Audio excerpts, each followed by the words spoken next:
সোনার ব্রেসলেটটাকে এখানে এইভাবে রেখে দিয়ে চলে গেছে, ঠিক এইভাবে করে রেখে দিয়ে চলে গেছে। অর্ডারটা বেসিক্যালি ক্যান্সেল করে দিয়ে আসলাম গিয়ে, তার কারণ যেটা কি তুমি বিয়ের গিফট দিচ্ছ না, এটা আজকে আশীর্বাদ করে, এইটা আজকে আশীর্বাদের গিফট। এই শাড়িটা আমরা কিনেছি, এখন বাবাকে পটানো হবে। বাবা যদি রাজি হয়ে যায় তাহলে মানে ওদের ট্যুরটা একদম দারুণ একটা ট্যুর হয়ে যাবে। কারণ রাত্রি 2টোর সময় আমরা বিয়ে বাড়ি থেকে ফিরেছি, বরযাত্রী থেকে।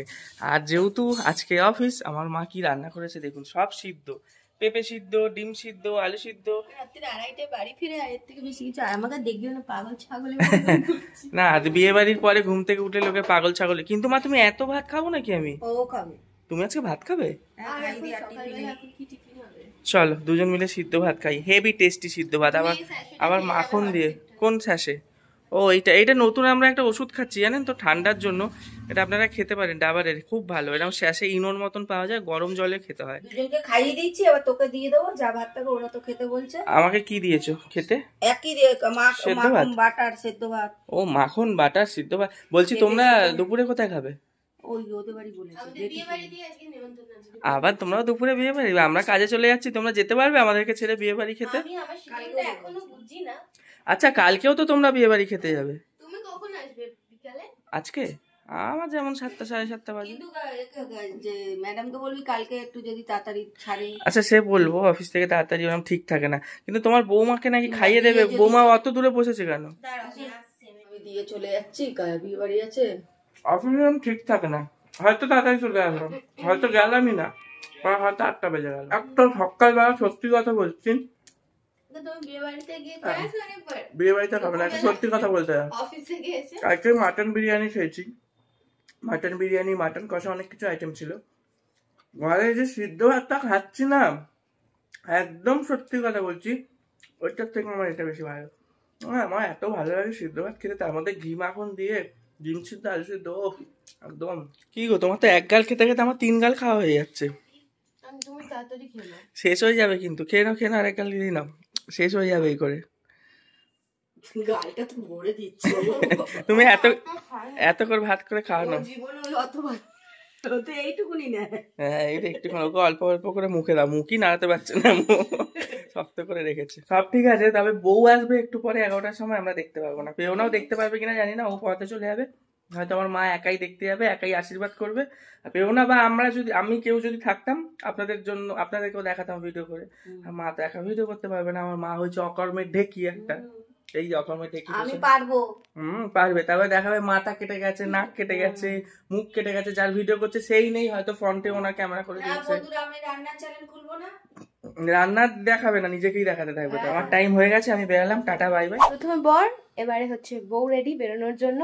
তো মা যেই শাড়িটা দিয়ে আশীর্বাদ করবে এখন, মানে কনেকে, গিফট নয়, বিয়ের গিফটটা দেবো আমরা কালকে। আজকে মা যেটা দিয়ে আশীর্বাদ করবে সেই শাড়িটা আমার আলমারিতেই রয়ে গেছে, তো ওটা নিচে দিয়ে বেরিয়ে যাবো। কারণ আমি যদি দিতে ভুলে যাই, আবার ঠেঙিয়ে মাকে আমাদের ঘরে আসতে হবে, আলমারি খুলতে হবে, বার করতে হবে, নিয়ে যেতে হবে, তো ওটা একটা প্রবলেম হয়, সেজন্য আমি দিয়ে চলে আসবো।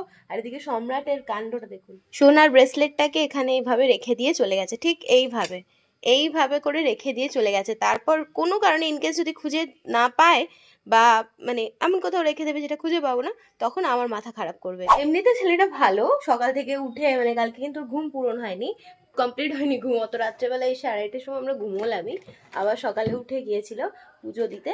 তো যাই হোক, এইটুকুনি একটা ভুল ওকে ক্ষমা করে দেওয়াই যায়, যেহেতু আমার চোখে পড়ে গেছে, না পড়লে খুঁজে না পেলে আলাদা ব্যাপার ছিল। এটাই কি তুমি বিয়ের গিফট দিচ্ছ? না, এটা আজকে আশীর্বাদ করে, এইটা আজকে আশীর্বাদের গিফট। এই শাড়িটা আমরা কিনেছি, আর বিয়ের গিফটটা আমরা কালকে একেবারে দেবো বউ ভাতের দিন। এই শাড়িটার কালারটা খুব সুন্দর, আমি কালকে বিয়ে বাড়িতে যে শাড়িটা পরেছিলাম ওই কালারটাই সেম, সুন্দর শাড়ি। এই শাড়িগুলোকে কি একটা বলে, আমিও বিয়েতে পেয়েছিলাম রানী কালারের মধ্যে, আমার কাছে দুটো আছে এরকম, ভালো লাগে পছন্দ। যেহেতু ও ফর্সা, ওই জন্য আমরা একটু ডিপ কালার কিনেছি, না হলে লাইট কালার নিতাম। উনি আমাকে রাস্তায় একটা দিদার ধরেছে, মানে আমি যাচ্ছি, আমাকে বলছে এই শোন শোন শোন, ভীষণ ধিমে আওয়াজে বলছে শোন। তা আমি সামনে যেতে আমাকে বলছে আজকে কি বৃহস্পতিবার? আমি বললাম যে হ্যাঁ। যে ও ঠিক আছে যা যা। বুঝলাম না কি কারণ, বাড়ির গলিতে ঢুকে গেছি, এখন পুরো নিজেকে মনে হচ্ছে আমি রাজা। কালকে একটা পার্সেল এসেছিল, ক্যান্সেল করলাম, আবার এখন একটা ফোন এসেছে যে একটা নাকি পার্সেল রয়েছে, কি অর্ডার করেছিলাম আমার তো খেয়াল নেই, দেখি গিয়ে, নাহলে ঠিক বুঝে উঠতে পারছি না। আর তাছাড়া কিছু অর্ডার করেও থাকলে এত তাড়াতাড়ি তো ওটা আসারও কথা নয়। অর্ডারটা বেসিক্যালি ক্যান্সেল করে দিয়ে আসলাম গিয়ে, তার কারণ আমি ওটা বহুদিন আগে অর্ডার করেছিলাম, এতদিন পর এসেছে। একটা ব্লাউজ ছিল, তো আমার ব্লাউজ অলরেডি বিয়ে বাড়ির আগে বাইরে থেকে কেনা হয়ে গিয়েছে, তাই জন্য ইভেনচুয়ালি ওটা ক্যান্সেল করে দিতে হলো। এতক্ষণে আসার সময় হলো? আমি তো বসে গল্প করলাম। আমাদের কি করলে বলো? গল্প করলাম, চা খেলাম, বিস্কুট খেলাম, তা বউকে আশীর্বাদ করলাম। কটা নাগাদ আসলো বউ? বউ তুই যাওয়ার পরপরই ঢুকে গেছে। আমি দেখা করতে গেছিলাম, তুমি যখন গল্প করছিলে আমাকে জোর করে ওরা ডাকলো, তারপর গিয়ে দেখা করে এলাম। ওরা এখন খাবে ঠাবে আমি চলে আসলাম। খাবে টাবে আমরা কি কোথায়, আমাদের লাঞ্চ তুই আবার কটায় বেরাবি? 4টে। তাহলে 2:30টার সময় যাবে। কোন জায়গা? ওদের ওখানে, মানে ওই যেখানে কালকে রিসেপশন হবে ওইখানে? দেখ তাহলে বাড়িতে। ও ওদের বাড়িতেই খাওয়া দাওয়া? আচ্ছা আচ্ছা। কত কি খেলাম, আবার কাকিমা রুটি। ওরা আমাকে বলছে লুচি খেয়ে যাও, এইটা খেয়ে যাও, এরকম বলছিল। আমি বললাম আমি এখন কিচ্ছু খাবো না, আমি ভাত খেয়ে বেরিয়েছি সকালে। সবাই 2:30টার সময় যাবে বললো। ঠিক আছে। ডিসেম্বরে? হ্যাঁ বল। হ্যাঁ কিন্তু ওর পড়ানো আছে, এই কথা বলছিলাম। বলছে তাহলে তোরা চ দুজন ডিসেম্বরে, বুঝলি? আমি বলছি যে বাবার তো একটু মনটা ভালো। তুমি ফোনে কি কথা বলছিলে ছেলের সাথে? ওই জগাদা বলছে আর তারাপীঠ যেতে। কবে? তারাপীঠ যেতে বলছে 18, 19, 20। এবার হচ্ছে হলো বলছে চ যাচ্ছি ভান্ডারাতে। তো এবার আমি তো বলছি যা, যেতে ইচ্ছাও হচ্ছে, আবার ভাবছি যে বাবার অফিসের গাড়ি, বাবাকে বললে ও বাবাকে একদিন ছুটি করে দেবো। একদিন? তাহলে 3 দিন। তাহলে অন্য কিছু একটা করে ছুটি করে দেবো বাবা। দেখি তাহলে বাবাকে আগে বলি। বাবাকে পটানোটাই মেন ঝামেলা হয়ে যায়। এবার ব্যাপারটা হচ্ছে বাবার বন্ধুরা সবাই যাচ্ছে, বাবা এমনিতে ঘুরতে গিয়ে খুব একটা মজা পায় না, কিন্তু এই গ্রুপটাতে ওনার বন্ধুরা আছে। হ্যাঁ, এবার ওই জন্য দুজন গিয়ে একটু মজা পাবে। আর সবাই তোমাদের বয়সী, তোমাদেরই বন্ধু, তো একটা ট্রাই তো আমাদের নিতে হবে। আমরা দুজন তো খালি বলছি যাও ঘুরে আসো, এবার দেখি বাবাকে রাজি করানো যায় কিনা। এখন বাবাকে পটানো হবে, বাবা যদি রাজি হয়ে যায় তাহলে মানে ওদের ট্যুরটা একদম দারুণ একটা ট্যুর হয়ে যাবে। কারণ ওরা সবাই যারা যারা প্ল্যান করছে তারা প্রত্যেকে বেস্ট ফ্রেন্ডের মতো। তুমি ফোন করছো বাবাকে? হ্যাঁ এক্ষুনি ফোন। মানে বোঝাই যাচ্ছে যে মায়ের এক্সাইটমেন্টটা কিন্তু একদম 200%। কিন্তু বাবাটা এখন কি বলবে এটাই হচ্ছে দেখার বিষয়। হ্যাঁ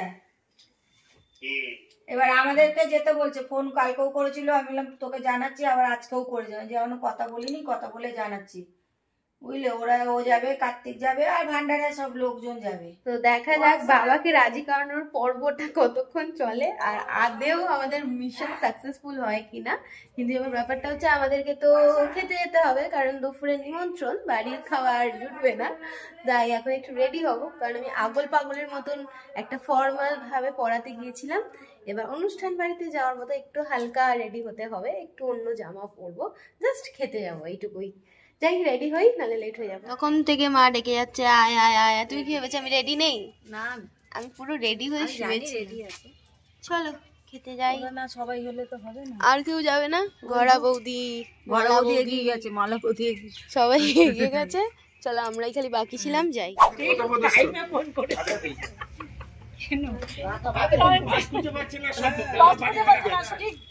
লাঞ্চ করে চলে আসলাম, এবার 1 ঘন্টা ঘুমাবো। আমাকে বেরোতে হবে 4টের সময়, 4:30 থেকে নেক্সট ক্লাস রয়েছে। তো যাই একটু রেস্ট করি, ততক্ষণ বাই বাই।